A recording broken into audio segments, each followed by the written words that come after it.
Hello, today I want to talk to you about pressing loose mineral shadows or pigments. And the first thing I'm going to show you is just a demo in case you already know everything and you may already have your supplies, you just want to see a quick demo.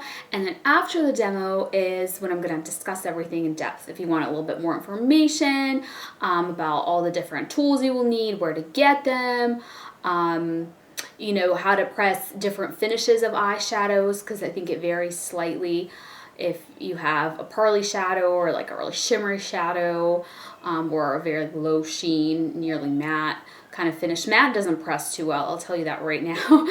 So if you just have matte shadows and you want to press them, I unfortunately can't help you too much there. But keep watching the demo and then I'll be right back. So I'm going to be pressing this eyeshadow right here from Silk Naturals. This is a full-size 5-gram jar.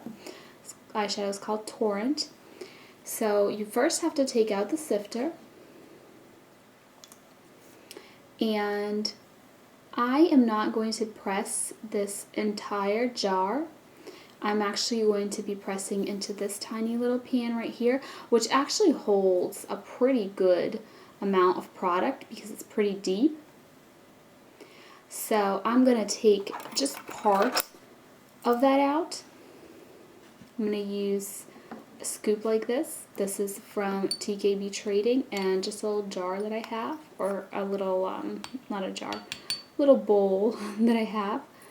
So probably about that much I'm going to take out. Here's, you can see what's left in there. I have my fractionated coconut oil in this little dropper bottle, and I'm going to be adding 1, 2, 3, 4, 5 drops.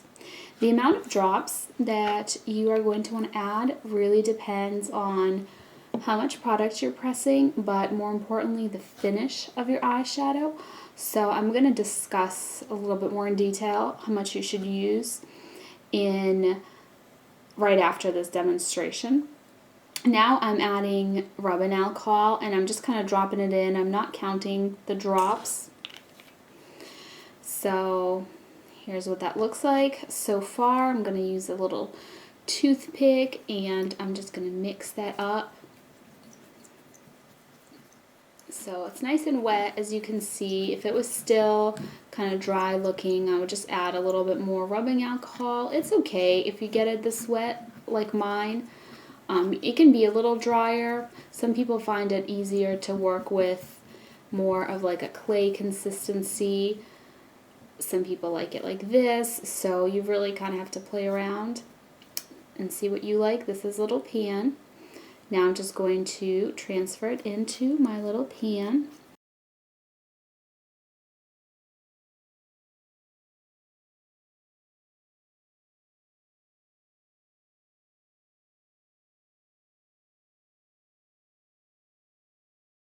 Alright, so now you want to use a paper towel and something to press with. This is what I'm going to be using. This is all from a set from TKB Trading.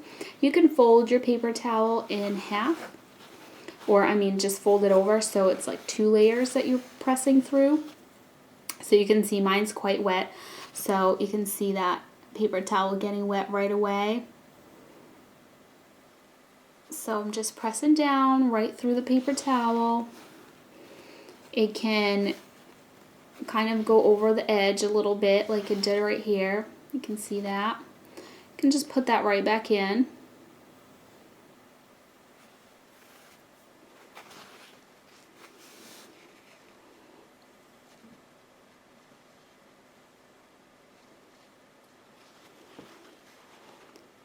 So here we go. I'm going to press down a few more times until the paper towel isn't getting so super wet.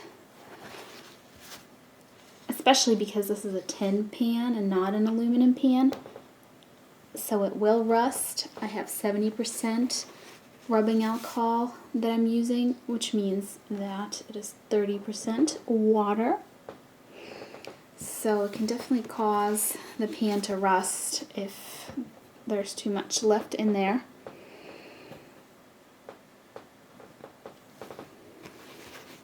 Alright, one last time. So here we go. all done, and you can just kind of clean it off if it got messy like mine. As you can see, I could have put just a tiny bit more in there.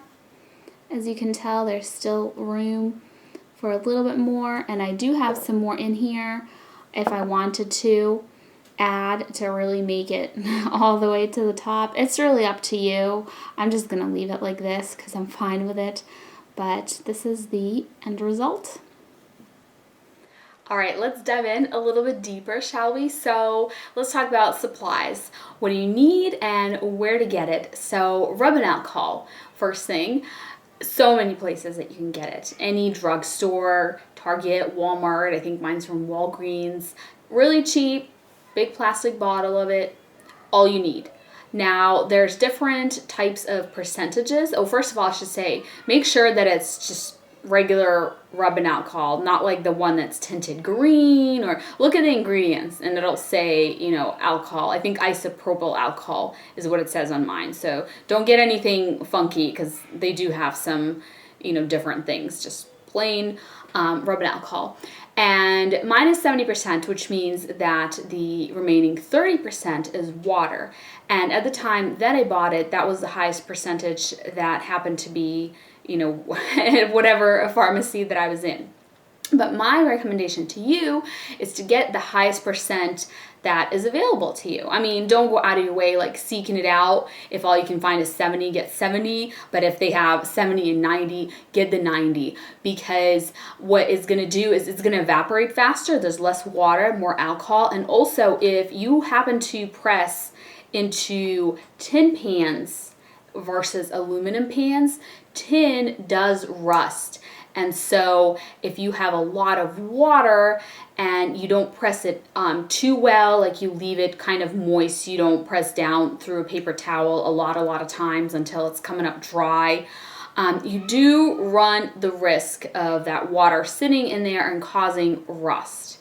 So I haven't had a problem with my 70%, and I have one here that is, you know, pressed. There's an eyeshadow in this little tiny little tin pan, and I just make sure I press down real good so I get all the liquid out of it when I'm pressing.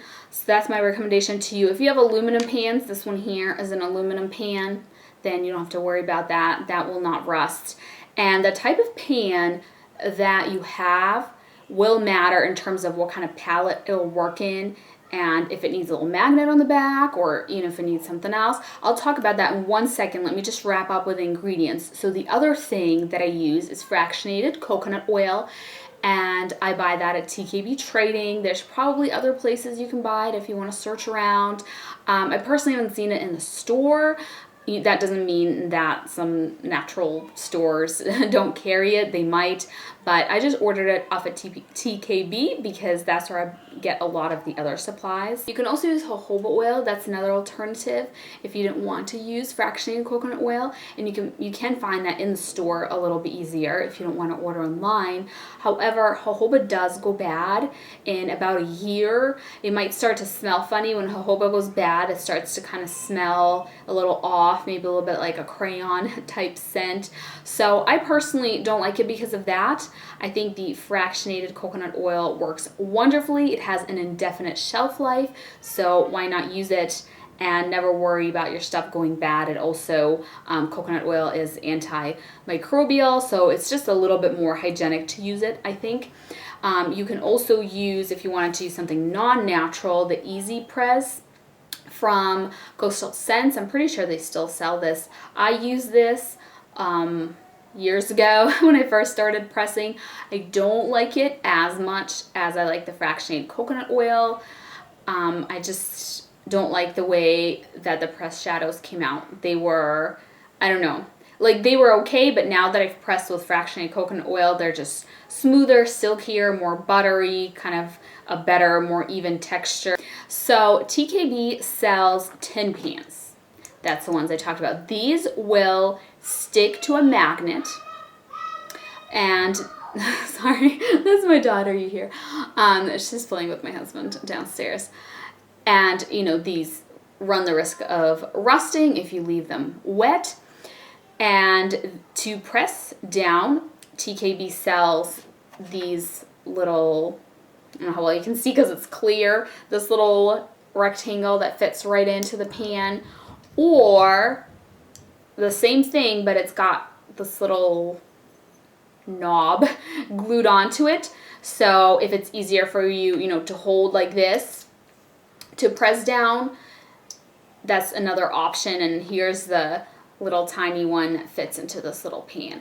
So the pans that I own from TKB are these teeny tiny little round ones that are the 15 millimeter. These actually hold a decent amount of powder. I have pressed my gift with purchase size eyeshadows from Silk Naturals into them, and they actually fit into here because this is pretty deep this way, so you can fit a decent amount of product in there. The other pans I have are the rectangular pans. I believe they are 21 by 24, and they look like this. They will fit pretty much all of a full-size eyeshadow, like a standard 5-gram jar of eyeshadow. I tend to leave a little bit of eyeshadow in the jar just because I like to pass certain colors on to other people as samples, but I press like 90% of the eyeshadow in the jar and it fits into here. So these hold a good amount of product, or you can get, this isn't from TKB Trading, but your standard 36 millimeter round pans roughly look like this. The TKB ones are tin. This is an aluminum one.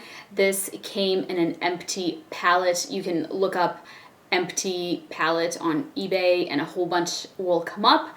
They sell ones with, you know, different amounts of pans in them. They come with these little aluminum pans. This is what I used to have. It's what I used to use. The problem is these don't stick either magnetically or otherwise in the pan, so you either have to glue them down permanently or put a little magnet on the back of this and then do something to the actual palette to make the magnet stick.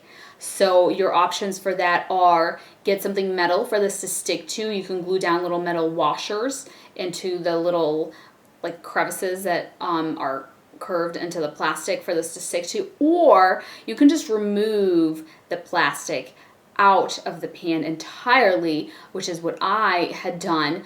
And I bought a dry erase board. I peeled off the metal. It's got like a thin metal sheet, a magnetic dry erase board, I should say. That's very important. That's why the magnet sticks to it. It's got a really thin sheet of metal, and it's like that shiny white stuff, so you can write on it. Peel that off, cut it to the right shape, glue it down, and you've made yourself a Freedom palette. And now, as long as you have a little magnet on the back, it'll stick to it. Now, I did notice that having a pan with a little magnet on the back, having that stick to metal, that is not as strong of a hold as having a tin pan and having a magnet sheet and having it stick to that. That sticks better. So alternatively, if you didn't want to use the aluminum ones that came with the eBay palette, you could get a magnet sheet. You can cut it to size, glue that down, or some magnet sheets are adhesive, self-adhesive. Put that into the palette, and now you've created a Z palette type thing, because I believe Z palettes just have a magnet, and anything metal will stick to it, so these will stick to it.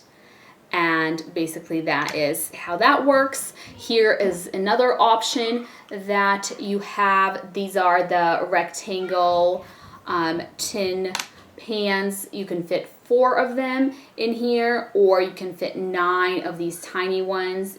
They actually fit really well. And this is from TKB Trading.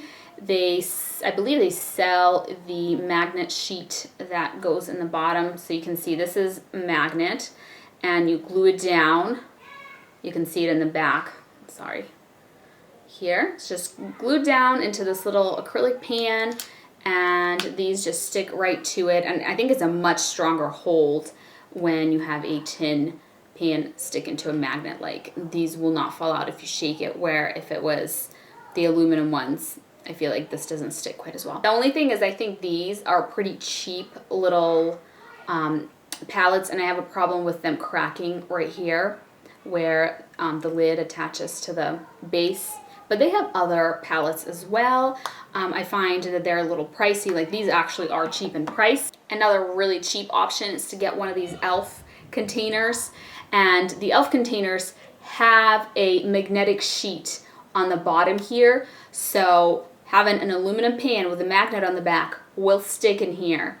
If you have a tin pan, you have two options. You're going to have to stick a magnet on the back of it to make it stick to this metal here, or this pops right out, this plastic divider. You can pop that out, get a magnet sheet, put that down in there, and you made kind of like a little freedom palette. And I imagine you can fit a decent amount of these in here. Also, you know, if you don't have circular pans, that's one other thing you can do. You can pop this out so that other shapes can fit in there. But that is another option that you have for palettes. One thing I should have mentioned when I talked about the alcohol and fractionated coconut oil is it's a little bit easier, as you saw in my video, if you have some kind of dropper bottle. I just recycled an, I think it's from Garden of Wisdom. I had some serum in there or something. That's where I got my little dropper bottles from, but maybe you have something lying around and you can use it just so you can squeeze out drops versus have it all pour out of the container. It makes it kind of easier. I have a little note to make sure that I tell you everything that I can here. All right, let's talk about the finish of your eyeshadows. So eyeshadows that press the best are shimmery shadows, metallic shadows, pearly shadows. Eyeshadows that press the worst are ones that are matte. They become too hard. They become too compact. When they get wetted down, they just almost like melt into nothing. You're gonna notice if you try pressing a matte eyeshadow, it doesn't fill up a pan as well as a non-matte eyeshadow does. And they just become really hard to use, just really, really solid. Even if you use like one drop of fractionated coconut oil, I tried doing that, and I don't have success with matte eyeshadows. I don't wear matte eyeshadows very often, so it's not a problem for me at all. I will tell you this though, so this one eyeshadow I have here, this is probably the closest to matte I have. This is Cash from Silk Naturals, and it's kind of like a suede. It's nearly matte, and it actually pressed down pretty well. As you can see, like it swatches, and this one worked out well. So it's kind of an individual thing. I think some of the mattes that I tried to press in the past have not pressed well at all. This one did. Granted, I only used like a drop or two of fractionated coconut oil at most with this. So do try it if you really, you know, want to, but keep in mind, may not turn out how you want it. And the metallic ones, they turn out gorgeous, just so buttery smooth and soft. You can use anywhere from 4 to 8 drops. I mean, if it's a really high shine metallic shadow, you don't have to be afraid to use like 7 or 8 drops. You might need it just to have it not be too powdery and fly all over the place. If it's somewhere in between, you know, matte and super metallic, you know, just pick a number in between. Use like 4 or 5 drops of rubbing alcohol, something like that. And the more you do it, the more you will see how they come out and how you like it, and you can just kind of adjust how much you use depending on your preference. I like my eyeshadows to be really, really soft. Somebody may not like that, so you just kind of have to experiment. I would say start out with less, because you can always break the eyeshadow down, wet it down with rubbing alcohol again, and add a little bit more oil. So if it comes out too soft or too powdery, you can always add more, versus if you don't like it and it's too hard and you wish you didn't add as much. So that's kind of my advice. The other thing I wanted to talk to you about is pressing in multiple layers. So I tend to press in one just because it's quicker, but you can press in multiple layers and you can actually fit a little bit more of the eyeshadow that way. So all that you do is, it's almost the same thing as you saw in the demo, but you put some of the eyeshadow in, not all. You press down, you know, several times, there's going to be quite a bit of room because you're not going to fill up the whole pan, and then you put the remainder on and you press in again. So because you're compacting it down, it, you know, before, it kind of allows you to build up more. Like you can do 2 or 3 layers and you can fit more of the eyeshadow in your pan if you wanted to do that. It's supposed to also hold better if you do that. I personally have not experienced the difference of, you know, which one holds up better, just because I don't press in multiple layers very often, and I also try not to drop my eyeshadows and stuff like that. But they do hold up decently. That's another thing. I think that it's very comparable to your typical pressed eyeshadow you'd buy in the drugstore. If you just drop it on the ground, there's a good chance it's gonna break. If, you know, you're just holding it and you drop it, you know, maybe on your counter, like I just dropped it from this much of a height, is not gonna break. So it just all depends. And I think that is it. That is all that I wanted to tell you. So hopefully this video is helpful if you wanted to get into pressing your eyeshadows. And if you have any questions, feel free to ask me below. I should also say a disclaimer that most of my pressing experiences with eyeshadows that I made myself or that are from Silk Naturals. I've also pressed a few from Fiernay, but there's all different kinds of pigments and eyeshadows out there. Some may have all sorts of additional ingredients. I know some pigments, like Max pigments, already have a binder, so you just add rubbing alcohol. So just keep that in mind and see what is in your eyeshadow. If it's just your typical mineral eyeshadow with your typical ingredients, chances are this video is gonna get you through pressing that. But once you start getting funky and it's not a natural eyeshadow and you got all kinds of like silicones and things in there, I don't know. I can't guarantee you, how that's gonna press. It might be different because of all those ingredients. So thank you so much for watching, and I'll see you next time. Bye.